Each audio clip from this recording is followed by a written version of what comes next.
তোৰ কাৰণে আমি অলপ অপেক্ষা কৰিছিলো 1 তাৰিখৰ পৰা ডিপাৰ্টমেন্ট বিলাকৰ লটাৰী আৰম্ভ হ'ব কোন কোন ডিপাৰ্টমেন্টত যাব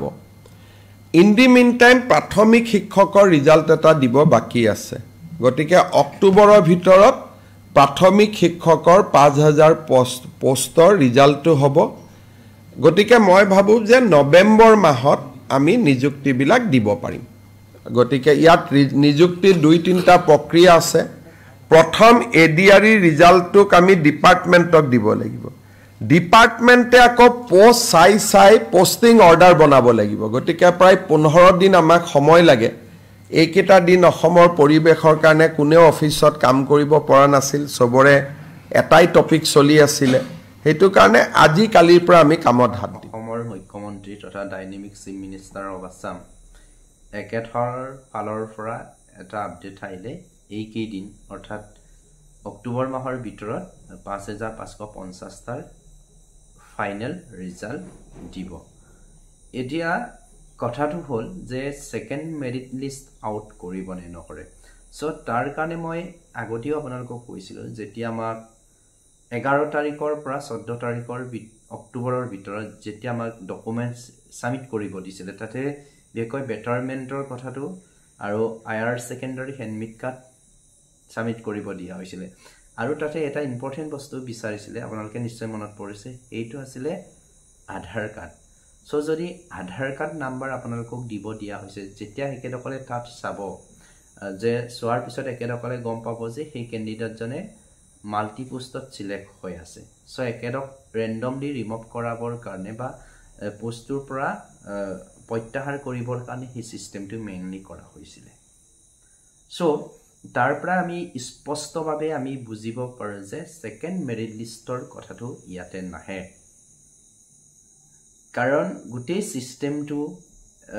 বহুত দিন দিগলিয়া হল এই দিগলিয়া সময়খিনি গভৰ্ণমেণ্টে চাইছে ডিপাৰ্টমেণ্টে চাইছে কিমানকে বা কেনেকে আমি শৰ্টলি বা একদম সিস্টেমত কামবিলাক কৰি পেলাই ওভাৰলেপিং নোহোৱাকৈ বা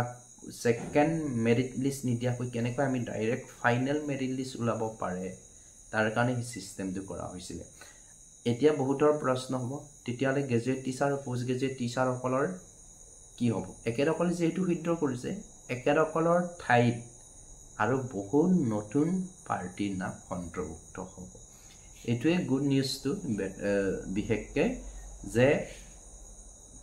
ফাৰ্স্ট মেৰিট লিষ্টত নাম অন্তৰ্ভুক্ত নতকা বহু ক্যান্ডিডেটৰ নাম কিন্তু ফাইনেল মেৰিট লিষ্টত নাম আহিব এটো 100% সিওৰ আৰু যি সকলে নিয়সৰ ক্যান্ডিডেট হয় একেদকলক হৈঠেল কৰিছিল কিছুমানে গ্ৰিভেন্স দিব গৈছিল ডকুমেন্টছৰ ক্ষেত্ৰত আৰু গ্ৰিভেন্স দিয়া পাৰ্টি সকলৰো নাম অন্তৰ্ভুক্ত হ'ব যদি একেদকলে ডি তৰফৰ পৰা যিখন নোটিস দিছে যিখন নোটিসৰ ছটা ডকুমেন্টছৰ বিষয়ে লিখা আছিল এই ডকুমেন্টছ কিনি যদি ফুলফিল কৰিব পাৰিছে সাবমিট কৰিছেগে গ্ৰিভেন্স দি পেলাই ডেফিনেটলি একেদকলৰ যদি cut off all district cover বা একেদকলে এপ্লাই কৰা ডিস্ট্ৰিক্ট সমূহত কভাৰ কৰে তেতিয়ালে নাম আহিব এতিয়া বহুতৰ এটা ভয় লাগিব তেতিয়ালে ফাৰ্স্ট মেৰিট লিষ্টত যি সকলৰ নাম লাষ্টৰ ফালে আছিল একেদকলৰ নামটো কি হ'ব হুটি যাব নেকি সো হুটি না যায় আপোনালোকে যদি চাই আমাৰ যেটো 5550 টা মেৰিট লিষ্ট এই মেৰিট লিষ্টৰ যিখন নোটিস তাতে লিখা আছিল যে 5550 টা ফট আছে কিন্তু 5550 টা মেৰিট লিষ্ট দিয়া নাছিল তাতে কিছুমান পোষ্ট অল কৰা হৈছিল কিয় অল কৰি ৰাখিছিল জানেনে যাতে নিয়সৰ ক্যান্ডিডেট সকলে গ্ৰিভেন্স দিয়াৰ পিছত যদি ডকুমেন্টছ কিনি ফুলফিল কৰিব পাৰে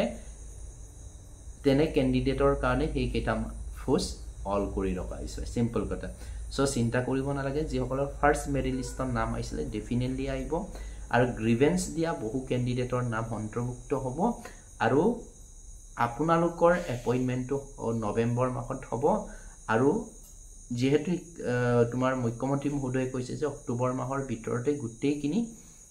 ৰিজাল্ট ক্লিয়াৰ কে দিব সো মই ভাবো যে আজি যেহেতু 23 তাৰিখ তোমাৰ 26-27 ৰ ভিতৰত আপোনালোকৰ ফাইনেল মেৰিট লিষ্টটো আউট হ'ব সো হেইটোই আছিল আৰু মোষ্ট ওয়েলকাম আমি যেটো বিষয়ৰ ওপৰত বাৰে বাৰে আমি কথা পাতি আছিলো বা আমাৰ ভাৰতীয়সকলে ডিপ্ৰেশ্যনত ভুগি গৈছে সো একেসকলৰ কাৰণে এটা পজিটিভ কিবা হয় তোমাৰ নিউজ হয় আৰু মই আজি মুখ্যমন্ত্ৰী এটা ফেসবুক পোষ্টতো লিখিছো যে 2 বছৰ সময় হ'ল এলফিউফি বিজ্ঞাপন দিয়া সো আমাৰ ক্যান্ডিডেটসকলে ডিপ্ৰেশ্যনত গুচি গৈছে এনেকুৱা হবগে বহু ক্যান্ডিডেটে ডিপ্ৰেশ্যনত ভুগি জীৱনৰ অন্তিমটো পথ বাছি ল'ব মই তেনেকেও লিখিছো দেই আপোনালোকৰ কাৰণে মই কন্টিনিউ কামবিলাক কৰি আছো সো থ্যাংক ইউ সো মাচ অহা কাইলৈ তাৰ ওপৰত বিতংভাৱে আমি ডিসকাস কৰিম